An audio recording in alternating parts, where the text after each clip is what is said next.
Good morning दोस्तों। आइए चलते हैं अगले वीडियो की ओर। और आज हम लोग पढ़ेंगे पास्ट टेंस के बारे में। जैसा आप जानते हैं, पास्ट माने अतीत होता है, भूत टेंस मीन्स काल, यानी भूतकाल के बारे में।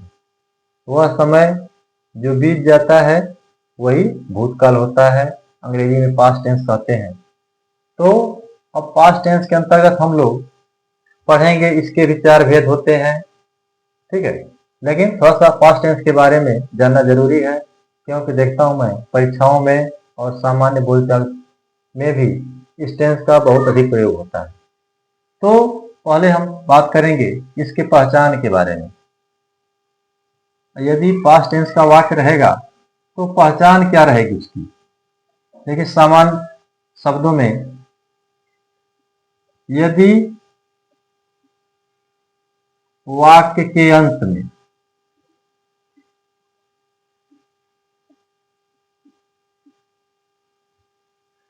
था, थी, थे जैसे शब्द आते हैं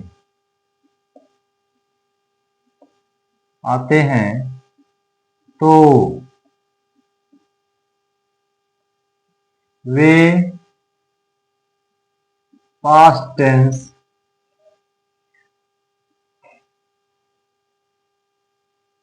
के अंतर्गत होते हैं। यानी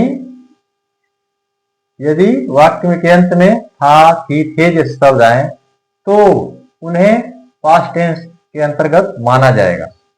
ठीक है, जाहिर है जब था, थी, थे आएगा तो वह काम बीता हुआ रहेगा। तो छोटी सी पहचान है, जिस टेंस के हिंदी वाक्य में था या थी या थे जैसे शब्द आए उन्हें पास्ट टेंस कहते हैं। और जो लिंकिंग वर्ब्स में प्रयोग की जाएंगी, लिंकिंग वर्ब्स, देखिए ध्यान दीजिएगा, मैं पहले बताया था लिंकिंग वर्ब्स माने संयोजक क्रियाएं। संयोजक क्रियाएं, ठीक ना, यानी जो क्रियाएं सब्जेक्ट को पूरक से जोड़ेंगी उन्हें लिंकिंग वर्ब कहेंगे। तो इसमें दो लिंकिंग वर्ब होती हैं। यदि आपका कर्ता आई रहेगा या सिंगुलर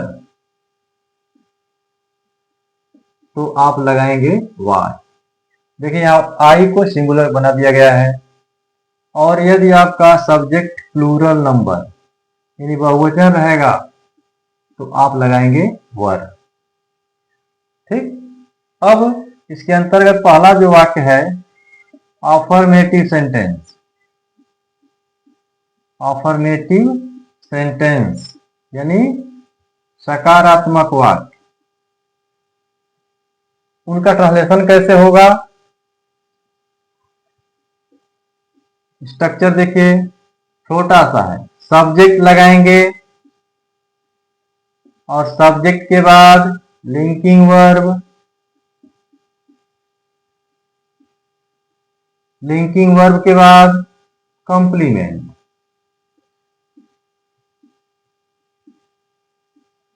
ठीक है, यह आपका नियम हो जाएगा। अब इसको हम लोग कैसे लगाएंगे, उदाहरण से स्पष्ट किया जाएगा।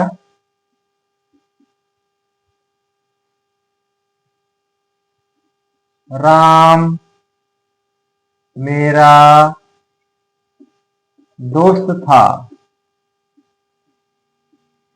देखिए यह वाक्य है, वाक्य अंत में क्या आया? था।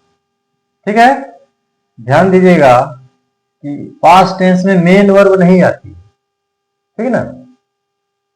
तो राम मेरा दोस्त था। अब यह वाक्य है, सब्जेक्ट कौन है? राम, यानी किसके बारे में बताया गया? राम के बारे में। तो राम, यह सिंगुलर है इसलिए था के लिए वाज। अब बचा है मेरा दोस्त, यह कंप्लीमेंट है तो मेरा के लिए माई, दोस्त के लिए friend, Ram was my friend.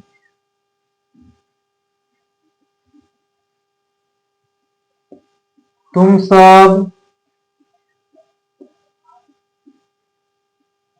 सड़क पर थे। ये देखिए, थे यानी काम बीता हुआ है और केवल थे आया है तो पास्ट टेंस का ही है। सब्जेक्ट कौन है? तुम सब। यू मीन्स तुम सब, बहुवचन हो गया। तो अब थे के लिए आप लिंकिंग वर्ब वर लगाएंगे। अब बच गया है सड़क पर। देखिए यहां सड़क पर प्रीपोजिशन लगाएंगे पहले, on the road. You were on the road.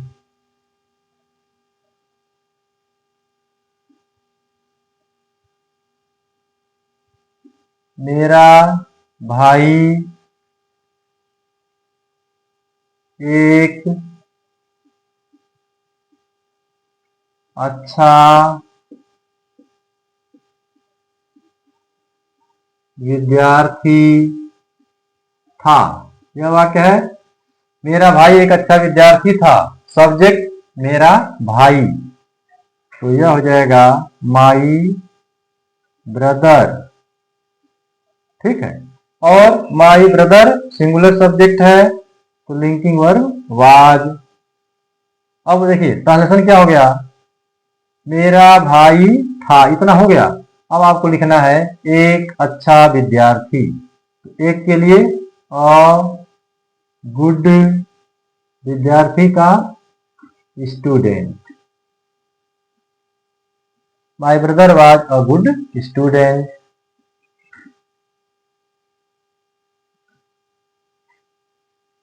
ऐसे दे दे, एक गांव था। अब देखिए यहां कर्ता स्पष्ट नहीं है तो, और एक स्थान का जिक्र है, इसलिए आप वाक्य कहां शुरू करेंगे? ए से नहीं शुरू होगा, देयर। और एक गांव है, ठीक है, तो लगाएंगे वाज। अब एक के लिए a village, there was a village, एक गांव था। यह ट्रांसलेशन हो जाएगा। और थोड़ा सा देखते हैं, मैं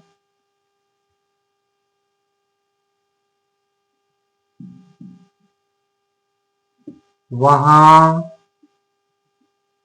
था। मैं वहां था, सब्जेक्ट मैं, तो आई। था के लिए वाज और वहां के लिए देयर। आई वाज देयर, मैं वहां था। यदि दिया हो वे सब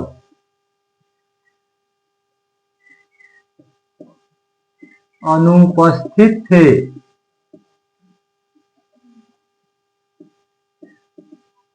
यह है, वे सब अनुपस्थित थे, तो सब्जेक्ट दे, बहुवचन है, लिंकिंग वर्ब वर। वे सब थे, क्या थे? अनुपस्थित, यानी एबसेंट, तो दे वर एबसेंट। इस तरह से इस टेंस के वाक्यों का ट्रांसलेशन आसान है, लेकिन उतना भी आसान नहीं है।